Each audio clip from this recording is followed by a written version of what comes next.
Good morning, જય માતાજી। તો ફરી એક મારા નવા બ્લોગમાં તમારા બધાનું સ્વાગત છે। અત્યારે વાગે છે 8:30 અને કામ ઉપર તો હું આવી ગયો છું।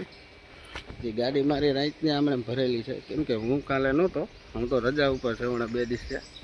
મારો ભાઈ જાય છે ટેમ્પો લઈ, જોઈ છે ભાઈ આ ગાડી ખાલી કરે પછી ફેરાનો મેળ તો છે, પણ ટૂંકમાં એ સોફરે માણસો નથી આવડા, ભરેલી પેલી છે।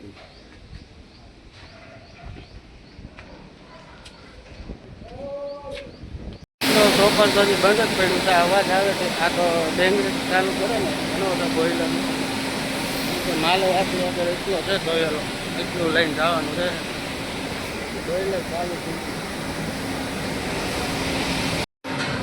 આજે એક જ ફેરો કરવાનો થાય, કેમ કે મને અટાણમાંથી ખબર પડી ગઈ છે માણસો ન હોય એટલે માલ કંઈ ધોવાય નહીં, વાંધો નહીં, તો એક ફેરો કરી નાખશું, બીજું અત્યારે વાગે છે 10 અને હવે હું જાઉં છું ઘરે પાછો, કેમ કે ફેરો લઈને મારે જમીન બપોર પછી જવાનું છે। સોફર તો હજી હમણાં ચાલુ થયું છે, એટલે માલય મોડો પૂરો ટાઈમ છે, એટલે આપણે હવે જાય છે ઘરે, જમીન બપોર પછી નિરાંતે આવી પાછો હવે 12-1 વાગે આવી, હાલો જઈએ હવે ઘર। અત્યારે વાગે છે બપોરના 2 અને તડકો બહુ જ છે, અને હવે એમ કીધું કે રાહુલભાઈ ગાડી ભરાવાની છે, એટલે હું આવ્યો છું।